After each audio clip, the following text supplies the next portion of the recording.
की चर्चा में है आज की सुर्खी, और सुर्खी ये कि देश के प्रधानमंत्री ने देश से आह्वान किया है कि वो अपने खर्चे बचाएं, सोना ना खरीदें, विदेश यात्रा करने ना जाएं, फ्यूल बचाएं और तो और अपने द्वारा बिल्कुल कोविड जैसी प्रिपरेशन करना शुरू कर दें।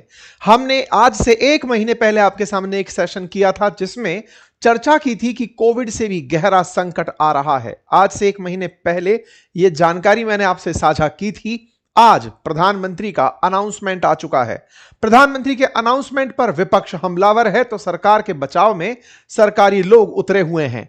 सरकार के इस आदेश को एक पब्लिक रैली के माध्यम से लाया गया, जहां प्रधानमंत्री द्वारा रविवार के दिन एक पब्लिक मीटिंग भाजपा कार्यकर्ताओं की संबोधित की जा रही थी। प्रधानमंत्री हैदराबाद में एक सभा को संबोधित कर रहे थे और कह रहे थे कि आज हमें वर्क फ्रॉम होम जैसे उपायों की जरूरत है। भारत पर इस वैश्विक संकट का असर ज्यादा है, हमारे पास तेल के बड़े कुएं नहीं हैं। आज के समय में पेट्रोल, गैस और डीजल का इस्तेमाल हमें कम करना होगा। पहले जब युद्ध होता था आप लोग सोना दान में देते थे, आज वो दिन जरूरत नहीं है। हमें आज संकल्प लेना होगा कि अगले 1 साल तक कोई भी कार्यक्रम हो सोना ना खरीदें, इससे विदेशी मुद्रा भी बचेगी। प्रधानमंत्री का यह पब्लिक अनाउंसमेंट था। प्रधानमंत्री के अनाउंसमेंट में जो मेजर बातें थी वो यही कि हमें विदेशी मुद्रा बचाने के प्रयास करने होंगे, क्योंकि जब हम सोना खरीदते हैं तो हमारा खरीदना जो है वो विश्व में डॉलर के रूप में जाता है। आप सोने को डॉलर से खरीदते हैं तो डॉलर हमारे विदेशी मुद्रा भंडार से बाहर जाता है और उससे फॉरेक्स रिजर्व घटता है। प्रधानमंत्री के द्वारा इस बात को पब्लिकली रखा गया कि हर पार्टी, हर व्यक्ति, हर देश के नागरिक की यह फिलहाल जिम्मेदारी है कि वो अपने आप की इस जिम्मेदारी के लिए कमिटेड रहे। प्रधानमंत्री की तमाम बातों में कुल मिलाकर इस ग्लोबल क्राइसिस का असर अब भारत पर आ चुका है, ये अनाउंसमेंट था। प्रधानमंत्री के इन अनाउंसमेंट्स को अगर एक पॉइंट में समझा जाए तो यही कि अगर भारत तेल खरीदता रहा, सोना खरीदता रहा तो विदेशी मुद्रा भंडार कम होता चला जाएगा। इससे बचने के लिए हमें तेल की खपत को कंट्रोल करना पड़ेगा, सोने को खरीदना कम करना पड़ेगा, विदेशी यात्राएं रोकनी पड़ेंगी, क्योंकि व्यक्ति जब विदेश यात्राओं पर जाता है तो देश से धन बाहर ले जाता है। ठीक ऐसे ही अगर हम सोना खरीदते हैं तो अपना डॉलर बाहर भेज देते हैं, अगर हम तेल खरीदते हैं तो उसका पेमेंट भी हम डॉलर में करते हैं। कुल मिलाकर के डॉलर देश से बाहर चला जाता है और इससे देश की अर्थव्यवस्था को असर पड़ता है। जब इस तरह के प्रधानमंत्री के द्वारा बयान हुए जिनमें 7 मुख्य बिंदु थे, काम को घर से करने का, गोल्ड खरीदने से रोकने का, पब्लिक ट्रांसपोर्ट यूज करने का, कुकिंग ऑयल जो है उसको कम यूज करने का, नेचुरल फार्मिंग की तरफ बढ़ने का, क्योंकि गल्फ कंट्रीज के थ्रू हमारा फर्टिलाइजर इंपोर्ट भी बाधित हुआ है, और साथ ही साथ स्वदेशी अपनाने का, ताकि विदेशी मुद्रा आप ना जमा कराएं, विदेशी मुद्रा बाहर देश से ना जाए, और विदेशी यात्रा रोकने का। प्रधानमंत्री के जो ये 7 देश से अपील थे, इन अपील को गृह मंत्री के द्वारा समर्थन दिया गया। वहीं विदेश के अंदर भी इस बात को कवर किया गया कि देश प्रधानमंत्री के द्वारा भारत की जनता को आह्वान दे दिया गया है। प्रधानमंत्री के इस आह्वान पर राहुल गांधी जी के द्वारा टिप्पणी आई और उन्होंने कहा कि मोदी जी कल जनता से त्याग मांगे, सोना मत खरीदो, ये मत खरीदो, ये उपदेश नहीं, नाकामी के सबूत हैं। 12 साल में देश को इस मुकाम पर ला दिया है कि जनता को बताना पड़ रहा है कि क्या खरीदें क्या ना खरीदें। देश चलाना अब कॉम्प्रोमाइज्ड पीएम के बस की बात नहीं है। राहुल गांधी जी का जो ये बयान था, इसके बाद बचाव में सोशल मीडिया की तरफ से अमित मालवीय जी उतरे और उन्होंने नेहरू जी की वही बातें पुरानी निकाल करके दे दी, जब उन्होंने कहा था कि जब युद्ध होता है तो उसका असर भारत पर महंगाई के रूप में पड़ता है। नेहरू जी का पुराना बयान वायरल होने लगा। चिदंबरम जी की 2013 में कही हुई टिप्पणी वायरल होने लगी, जब उन्होंने सोना खरीदने से देशवासियों को रोका था। ऐसे ही मनमोहन सिंह जी का बयान वायरल होने लगा कि पैसा पेड़ पर नहीं उगता है। यानी कि कांग्रेस के सत्ता के समय भी इस तरह के जब वैश्विक हालात बने थे, तब सरकारों के द्वारा जनता से ऐसी अपीलें की गई थी, वो सारे वीडियोस तैरने लगे। लाल बहादुर शास्त्री जी का नाम भी निकल कर आने लगा, जब उन्होंने जय जवान जय किसान का नारा दिया था और स्वैच्छिक उपवास की लोगों से रिक्वेस्ट की थी। कुल मिलाकर के अब दुनिया में चल रहे जो युद्ध हैं उनका असर भारत पर आ रहा है। क्या चल रहा है आपसे छुपा हुआ नहीं है। अमेरिका और इजराइल का अब यह युद्ध, अमेरिका और ईरान का यह जो युद्ध है अब आपके घर तक आ पहुंचा है। जिस तरह से ईरान ने स्ट्रेट ऑफ हॉर्मुज को ब्लॉक करके रखा हुआ है, 1700 से ज्यादा जहाज फारस की खाड़ी के अंदर फंसे हुए हैं, वो वहां से निकल नहीं पा रहे हैं और ईरान दिन पे दिन अपनी शर्तों को लेकर के ज्यादा जिद करता चला जा रहा है। ये बिल्कुल वैसी हरकत है, मैंने पिछले सेशन में भी आपसे कहा था कि ईरान अब अपनी जिद में पूरी दुनिया को उसका गुलाम बना रहा है। अपनी जिद के चलते स्ट्रेट ऑफ हॉर्मुज को रोककर जो वो बैठा हुआ है, उससे दुनिया पर इसका असर पड़ रहा है। एक तर्क ये जरूर है कि ये युद्ध अमेरिका और इजराइल ने ईरान पर हमला करके किया था, बदले में ईरान ने ये किया। लेकिन वास्तविकता ये है कि जब ईरान ने बदले में ये किया तो स्ट्रेट ऑफ हॉर्मुज कभी भी उसकी अपनी बपौती नहीं थी, उसने पूरी दुनिया के रास्ते को ब्लॉक कर दिया है। आज पूरी दुनिया उसकी वजह से तमाम प्रकार के स्ट्रगल से गुजर रही है।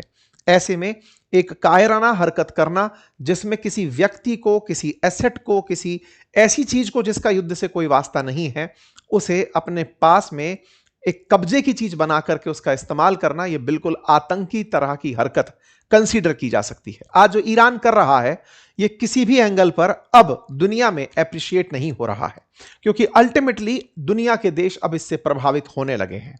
ट्रंप ने और इजराइल ने, यानी अमेरिका और इजराइल ने जो किया, वो उनके द्वारा किया गया एक रिएक्शन था, क्योंकि लगातार लंबे समय से Iran death to America, death to Israel कहता आ रहा था। ऐसे में अमेरिका और इजराइल ने मिलकर के ईरान के अंदर उस सत्ता को, जो अक्सर अमेरिका के खिलाफ बयानबाजी किया करती थी, उसे खत्म कर दिया। लेकिन उसके बदले में जो ईरान ने किया, वो पूरी दुनिया को बंधक बनाने का कार्य था, गल्फ कंट्रीज को निशाना बनाने का कार्य था।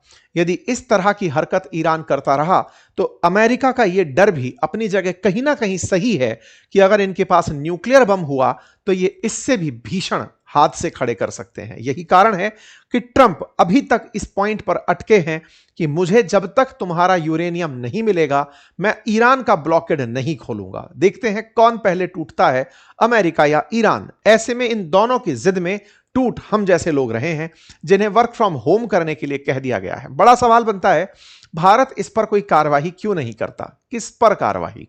स्ट्रेट ऑफ हॉर्मुज के नाम पर भारत की कार्रवाई एक तरफा कार्रवाई नहीं हो सकती। जब अमेरिकी फोर्सेस मिलकर के भी, यूरोपियन फोर्सेस मिलकर के भी उस रास्ते को खुलवाने के लिए सहमति नहीं बना पा रही हैं, हर देश अपना अपना हित तलाश रहा है। आवश्यकता है कि यूनाइटेड नेशन इसमें इंटरफेयर करे, United nation security council straight of Hormuz को फ्री एंड फ्लोइंग रखे, यूएनएससी के प्रभाव से दुनिया के सारे देश मिलकर के स्ट्रेट ऑफ हॉर्मुज को खोलने का दबाव ईरान पर बनाएं, अन्यथा यूएन की फोर्सेस इस रास्ते को खुलवाने का प्रयास करें, तभी जाकर के ये रास्ता फ्री फ्लोइंग रहेगा। अन्यथा आने वाले समय में भी ईरान ऐसे ही स्ट्रेट ऑफ हॉर्मुज को अपने द्वारा बंधक बनाकर रखेगा। ऐसे में पाकिस्तान द्वारा ईरान का जो प्रस्ताव अमेरिका को भेजा गया, वो अमेरिका ने दरकिनार किया और अमेरिका की जो मांगे हैं वो ईरान ने दरकिनार की। कुल मिलाकर के दोनों के बीच कोई सहमति अब तक नहीं बनी है और ऐसी सहमति ना बनती देख ही संभवतया देश के अंदर इस तरह की बातें निकलकर आई। आज 2 महीने से अधिक का वक्त इस युद्ध को चलते हुए हो चुका है। सोचा जा रहा था कि देश में 70 दिन का स्ट्रेटेजिक ऑयल रिजर्व है। 70 दिन के स्ट्रेटेजिक ऑयल रिजर्व से आने वाले समय में सारी परेशानियां रिजॉल्व हो जाएंगी। जैसे ही सहमति बनेगी, व्यवस्थाएं वापस चलने लगेंगी। लेकिन 2 महीने से ऊपर का समय, लगभग 2.5 महीने युद्ध के चलते हो चुके हैं। ऐसे में अब सारी की सारी चीजें अपने अंतिम पड़ाव तक पहुंचने लगी हैं। इसलिए देश को आह्वान सरकारों के द्वारा किया जा रहा है। ऐसे हालात बहुत पहले ही हमारे पड़ोसी देश पाकिस्तान, बांग्लादेश, श्रीलंका, इन सब जगह ऑलरेडी बन चुके हैं। आज से कम 15 दिन पहले ही ऑस्ट्रेलिया के पीएम भी अपने देशवासियों को संबोधित कर चुके हैं। सेम यही हालात ब्रिटेन के अंदर भी हो चुके हैं। मतलब दुनिया पूरी तरह से इससे प्रभावित हो रही है और अब इसका प्रभाव भारत तक आ पहुंचा है। आइए साथियों, अब बड़ा सवाल यह बनता है कि ये जिस तरह की स्थितियां बन रही हैं, ये आगे कहां जा रही हैं? आगे अमेरिका और ईरान के बीच में किसी तरह की बात ना बनना तेल की कीमतों को बढ़ा रहा है। लेबनान और इजराइल के बीच में जो इतने दिन से शांति चली आ रही थी कि चलो सब शांत हो जाएगा, वो शांति अशांति में बदलती दिख रही है। स्ट्रेट ऑफ हॉर्मुज के अंदर अब टेंशन बढ़ना शुरू हो रही है और अल्टीमेटली ईरान कह रहा है कि अब हम हॉर्मुज के अंदर किसी भी प्रकार का दखल बर्दाश्त नहीं करेंगे। कुल मिलाकर के सिचुएशन बद से बदतर हो रही है। समझ सकते हैं कि 1600 से अधिक जहाज अगर पर्शियन खाड़ी में खड़े हुए हैं, स्ट्रेट ऑफ हॉर्मुज क्रॉस नहीं कर पा रहे हैं, इसका मतलब ये जहाज अपनी अपनी लोकेशंस में एक प्रकार की कस्टडी में है। रास्ते स्ट्रेट ऑफ हॉर्मुज से निकलने के तमाम हैं, लेकिन इन सभी रास्तों को हॉर्मुज के थ्रू आईआरजीसी ने बैन किया हुआ है और अपनी वाली लेन से निकलने देने पर सामने अमेरिका उस ब्लॉकेड को लगाकर खड़ा है। तो कुल मिलाकर के स्ट्रेट ऑफ हॉर्मुज के थ्रू दुनिया के सारे इंपोर्ट्स रुके हुए हैं, एक्सपोर्ट्स रुके हुए हैं। लगातार और अपडेट्स में जानकारी आ रही है कि ईरान ने अब बकायदा एक फॉर्म जारी किया है, जो भी यहां से पास होने वाला जहाज है उसे निकलने से पहले यहां पर एक फॉर्म जमा कराना होगा। उस फॉर्म के अंदर उसे बताना होगा कहां से आ रहा है, कहां जा रहा है। उन सारी जानकारियों के बाद ही ईरान उन्हें कंसीडर करेगा। इसका मतलब जिस तरह से स्वेज कैनाल इजिप्ट चला रहा है, बिल्कुल वैसे ही अब स्ट्रेट ऑफ हॉर्मुज को ईरान चलाने की तैयारी कर रहा है कि आप हमारी परमिशन के बिना यहां से नहीं निकल सकते। हालांकि ये तात्क्षणिक है। जिस दिन पूरी दुनिया को इस बात का एहसास होगा कि ये ईरान की ज्यादती है, तो दुनिया निश्चित ही इस पर कोई ना कोई एक्शन लेगी। जब दुनिया के देश अपने अपने स्वार्थों से हटकर काम करने लगेंगे। आज चाइना की भी मंशा यही होगी कि भले ही उसे नुकसान हो रहा हो, लेकिन उससे ज्यादा नुकसान भारत का हो रहा है, तो वो चुप होकर बैठा है। रूस को फायदा इस बात में है कि रशिया यूक्रेन से सबका ध्यान हट चुका है, रूसी तेल बिक रहा है, तो उसका उसमें फायदा है। दुनिया अभी अपने अपने फायदों में लगी हुई है, लेकिन जब वैश्विक रूप से सब लोग इससे प्रभावित होने लगेंगे, तो निश्चित ही ईरान के साथ कोई बड़ा ट्रीटमेंट किया जाएगा। ऐसा अब होता दिख रहा है। खैर, फिलहाल के लिए मिडिल ईस्ट के अंदर जो भी स्थितियां बनी हैं, वो भारत की ग्रोथ पे गहरा असर डालती हुई दिख रही हैं। आने वाले समय में भारत की जीडीपी पर इसका गहरा असर होगा, ऐसा एडीबी के द्वारा, एडीबी के चीफ इकोनॉमिस्ट का कहना है। भारत के अंदर जिस तरह के असर हैं, उसको आप इस तरह से समझिए कि भारत दुनिया में जो गोल्ड खरीदता है, क्योंकि गोल्ड हम खरीदते दिखते भले ही दुकानों पर खरीदते हैं, लेकिन गोल्ड पीछे से जहां से आ रहा है, क्योंकि गोल्ड भी हमारे यहां पैदा नहीं होता, हम खरीदते उसे डॉलर में ही है। और ऐसे में दुनिया की 26% गोल्ड इंपोर्ट हम करते हैं। दुनिया का टोटल गोल्ड जो बिक रहा है, उसका 26% भारत में आता है, जिस पर 6 लाख करोड़ साल का हम खर्च करते हैं। तो 6 लाख करोड़ का उतना ही कन्वर्जन डॉलर में हमारे देश से बाहर जाता है। हम विदेश यात्रा करने जाते हैं, हर साल 3 लाख करोड़ खर्च करते हैं। हम फर्टिलाइजर खरीदते हैं तो 1.5 लाख करोड़ रुपए देश से बाहर जाता है। ऐसे ही जब कच्चा तेल खरीदते हैं तो 10 लाख करोड़ बाहर जाता है। ये सारे अमाउंट वो हैं जो पे डॉलर में करने होते हैं, और डॉलर हमारे फॉरेक्स में है। ऐसे में जब हमारा सामान खरीदना महंगा हो, तो ये सब चीजें और महंगी हो जाती हैं, और महंगा होना हमारे फॉरेक्स को घटाता है। ऑलरेडी तेल के बिल हमारे साथ बहुत नुकसान दे रहे हैं। 10 लाख करोड़ का ऑयल इंपोर्ट बिल है, जिसके बिगड़ने से हमारे और मदों पर चीजें बिगड़ रही हैं। वहीं दूसरी तरफ स्ट्रेट ऑफ हॉर्मुज के थ्रू जब हम एक्सपोर्ट करते हैं, तो वो भी बाधित होता है। तो ऐसे में भारत के लिए ये स्थितियां काफी गंभीर होती दिखती हैं। कब तक ये सामान्य होगा, कोई नहीं जानता। बाजार के हाल आपके सामने है, बाजार उठ ही नहीं पा रहा है, अनसर्टेनिटी के अंदर चल रहा है। सवाल बड़ा है, तो क्या कोविड से भी गहरे संकट आ चुके हैं? और अगर आ चुके हैं, तो फिर आप इतने दिन तक चुप क्यों थे? इस पर अपोजिशन की प्रतिक्रिया है कि राज्यों में चुनाव थे, 5 राज्यों में, इसलिए सरकार चुप थी। इस तरह की प्रतिक्रिया आम आदमी पार्टी की तरफ से दी गई, समाजवादी पार्टी की तरफ से दी गई। तमाम पार्टीज ने इस बात को उठाया। डीएमके ने कहा कि जब तक चुनाव थे तब तक आप चुप थे, चुनाव हुए उसके बाद आपने सारा की सारा राग दुनिया के सामने खोल कर रख दिया। साथ में यह प्रतिक्रिया भी निकल कर आई कि चलो, एक तरफ हमको कहा जा रहा है कार पूलिंग करो, ये करो, और खुद जिस तरह के मतलब प्रधानमंत्री हो या तमाम प्रकार के बड़े अधिकारी हो, वो जिस प्रकार का कैनवॉय लेकर चल रहे हैं, वो दिखता नहीं है कि तेल बचाने जैसा प्रक्रम दिख रहा हो। इन सभी बातों के ऊपर सरकार से सवाल है। वहीं राजनेताओं पर तल्ख टिप्पणियां जनता की हैं कि ये इतना बड़ा बड़ा जो काफिला लेकर निकलते हैं, इन काफिलों में भी तो तेल खर्च होता होगा।